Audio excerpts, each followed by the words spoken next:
মুহাম্মদুর রাসূলুল্লাহ সাল্লাল্লাহু আলাইহি ওয়াসাল্লামকে একজন জিজ্ঞেস করেছেন, হুজুর আপনি নবী হইলেন কবে? রাসূল বলেছেন, কুনতু নাবিয়্যান ওয়াল আদামু বাইনাল মা'i ওয়াত তিন। আমি তখনও নবী ছিলাম যখন আদম আলাইহিস সালাম পানি আর মাটিতে মিশ্রিত অবস্থায় ছিল। জিবরাইল আমিন এসে একদিন রাসূলকে জিজ্ঞেস করতেছেন, হুজুর আপনার বয়স কত?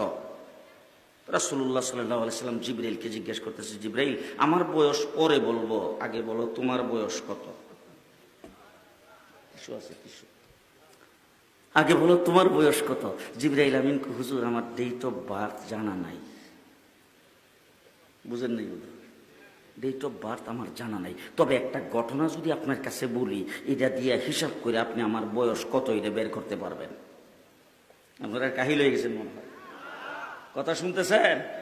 জিবরাইল বলতেছে, হুজুর একটা ঘটনা বললে আপনি হিসাব করে তারপর আমার বয়সটা বের করতে পারবেন। যখন এই কথা বলছেন, রাসূল বলে, কি ঘটনা? বল, হুজুর আমাকে যখন আল্লাহ সৃষ্টি করেছেন তখন আমি আরশের নিকটে দেখতাম একটা তারা উঠতো, একবার উঠলে ৭০,০০০ বছর থাকতো। কয় বছর? ৭০,০০০ বছর। এরপরে যখন অস্ত যাইতো ৭০,০০০ বছর পর্যন্ত চলে যেত, আবার যখন উঠতো ৭০,০০০ বছর থাকতো। একবার উঠলে ৭০,০০০, অস্ত গেলে ৭০,০০০। এইভাবে তারাটা উঠতে আর অস্ত যাইতে আমি ৭২,০০০ বার দেখছি। হুজুর এখন হিসাব করে আমার বয়সটা কত এটা আপনি বের করে নেন। রাসূলুল্লাহ সাল্লাল্লাহু আলাইহি সাল্লাম বলেন, হিসাব করার জন্য তো ক্যালকুলেটর মেশিন লাগবে, সেই মেশিনটা তো এখন নাই, হিসাবটা পরে করব, আগে বলো দেখি তারাটার নাম কি, কোথা থেকে আসতো, এটার পরিচয় কি? জিবরাইল আমিন বলেন, হুজুর এই সম্পর্কে আমি কিছুই জানি না। আল্লাহর নবী বলেন, আমার কাছ থেকে জেনে নাও, যেই তারাটারে তুমি উঠতে দেখতা অস্ত যাইতে দেখতা, সেই তারাটাই ছিলাম আমি। এখন তুমি হিসাব করে বের করো আমার বয়স কত। রাসূল বলছেন, আউয়ালু মা খালাকাল্লাহু নূরি, আর এক রাওয়ায়াতে বলছেন, আউয়ালু মা খালাকাল্লাহু রূহি, আল্লাহ পাক সর্বপ্রথম আমার নূরকে তৈরি করেছেন। মুহাম্মদুর রাসূলুল্লাহ সাল্লাল্লাহু আলাইহি সাল্লাম আমাদের মধ্য থেকে একজন মানুষ, আমাদের মতো মানুষ নয়। দৃষ্টান্ত স্বরূপ বলতে চাই, আমরা যখন মায়ের পেটে ছিলাম তখন মার তো কোনো কষ্ট হয় যে, আপনার ছেলের বউর ঘরে যখন বাচ্চা হয় তখন তো বউর মার কোনো কষ্ট হয় না। আপনার মেয়ের ঘরে যখন নাতি নাতর হয় তখন তো মেয়ের কোনো কষ্ট হয় না। সবাইরই কি হয়? আমাদের হাফিজ হুজুর জন্মগ্রহণ করেছেন, তার মার কি কোনো কষ্ট হয় নাই? আপনাদের ইসমাইল নূরপুরি সাহেব জন্মগ্রহণ করেছেন, তার মার কি কোনো কষ্ট হয় নাই? ওলি আব্দাল গাউস কুতুব পীর বুজুর্গ যা বলেন, লিডার বলেন আর নেতা বলেন, সবাই জন্মগ্রহণ করেছে মায়ের পেট থেকে। মার কষ্ট হয়েছে, 10 মাস পর্যন্ত মা ঠিক মতন খাইতে পারে নাই, ঠিক মতন ঘুমাইতে পারে নাই, খাইলেই বমি করে দিয়েছেন, বারবার ডাক্তারের কাছে যাইতে হয়েছে। একবার রাত্রের বেলা উঠে দাঁড়ায় রয়েছে, কতক্ষণ বসে থাকে, কতক্ষণ শুয়ে থাকে, কতক্ষণ হাঁটাচড়া করে আর খালি উহা করে, এইভাবে 10টা মাস পর্যন্ত কাটাইছেন। তার এরকম কষ্ট হয়েছে। আমার নবীর মা নবীকে পেটে রাখছে, রাসূলের মা বলেন অন্যান্য মাদের মতো আমার কোনো কষ্ট হয় নাই। আমাদের মধ্য থেকে একজন মানুষ, এই জন্য মায়ের পেটে রাসূল সাল্লাল্লাহু আলাইহি সাল্লাম ছিলেন, মার কষ্ট হয় নাই, আমাদের মতো মানুষ নয়। বেশ কমরা বুঝে আসতেছে তো। এবার আমি জিজ্ঞেস করতে চাই, আমার মা আমাকে পেটে রাখছেন, আমার মানে সন্তানাদি যখন হয়েছে, আমার স্ত্রী তাদেরকে পেটে রাখছেন, আমাদের কি হয়েছে? মুহাম্মদুর রাসূলুল্লাহ সাল্লাল্লাহু আলাইহি সাল্লামের মা তাকে পেটে ধারণ করেছেন। মা আমেনা রাসূলুল্লাহ সাল্লাল্লাহু আলাইহি সাল্লামের দাদা আব্দুল মুত্তালিবের কাছে বলতেছে, ও আব্বা আমি কি করব, যেদিন থেকে সন্তানটা আমার পেটে আসছে ওই দিন থেকে আমি যদি প্রচন্ড রৌদ্রের ভিতরে বের হইয়া যাই, তখন আকাশের মেঘ এসে আমার মাথার মধ্যে ছায়া ধরে। আমাদের মধ্য থেকে একজন মানুষ, আমাদের মতো।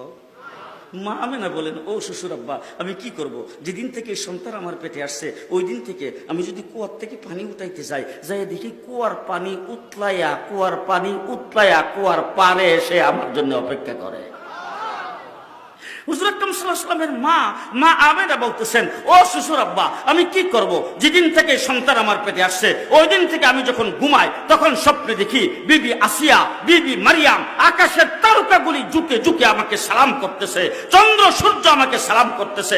আমি যখন রাস্তা দিয়ে হাঁটি গাছগুলি আমার মাথা নত করে আমার সামনে সালাম করতে থাকে।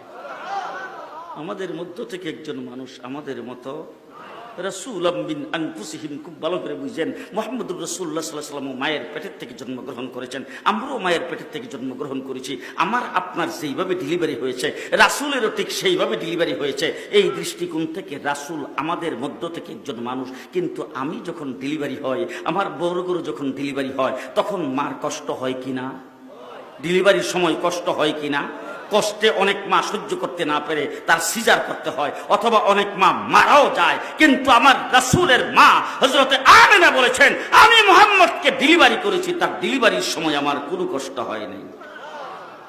আমাদের মধ্য থেকে একজন মানুষ আমাদের মতো মানুষ নয়। এবার আমি জিজ্ঞেস করতে চাই, আমরা সবাই যখন মায়ের পেটের থেকে বের হয়েছি, কেউ কাঠ হইয়া, কেউ শীত হইয়া, মাথা ডাকি বের হয়ে আসছে, সুজা হইয়া আমি আয়েশা জমিনের মধ্যে পড়ছি। আমার রাসূল সাল্লাল্লাহু আলাইহি সাল্লাম ঠিক মায়ের পেটের থেকে বের হয়ে আসছেন। এই দৃষ্টিকোণ থেকে রাসূল আমাদের মধ্য থেকে একজন মানুষ।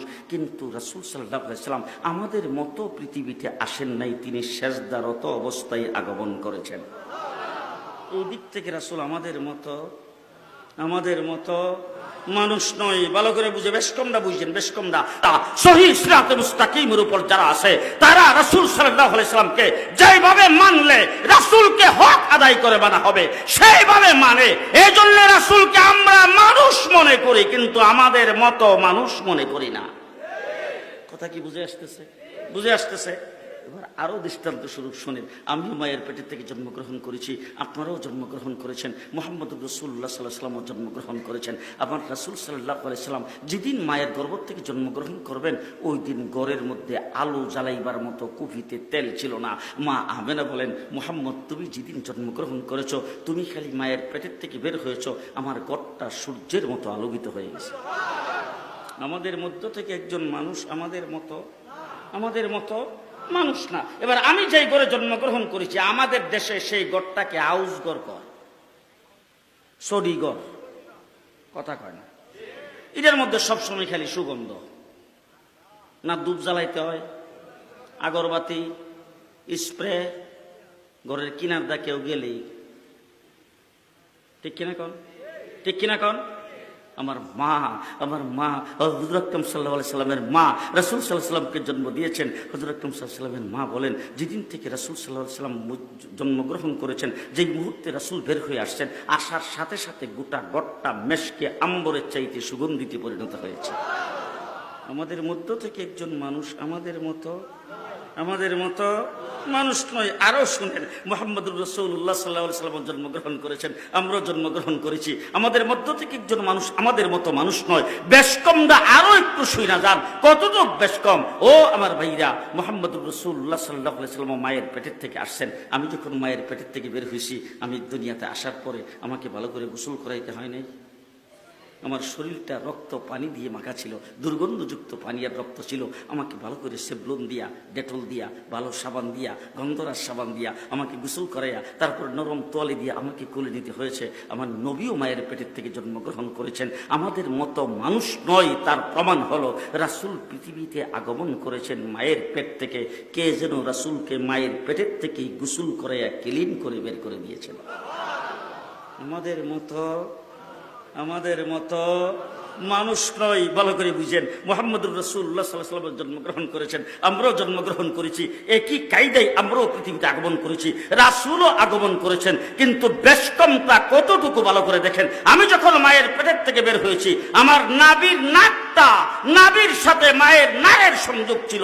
আমি পৃথিবীতে বের হয়ে আসার পরে নাকটাকে ব্লাড দিয়া কাটতে হয়েছে। কিন্তু আমার নবী পৃথিবীতে আগমন করেছেন, কে যেন মায়ের পেটের থেকে রাসূলের নাভি কেটে তারপরে বের করে দিয়েছেন। আমি পুরুষ হিসাবে জন্মগ্রহণ করেছি। আমি যখন একটু বড় হয়েছি, 2-3 বছর 4 বছর, তখন আমাকে মুসলমানি করাইতে হয় নাই? কি বলেন, হয় নাই? রাসূল সাল্লাল্লাহু আলাইহি ওয়াসাল্লামকে কে যেন মায়ের পেটের থেকে মুসলমানি করাইয়া তারপরে বের করেছেন।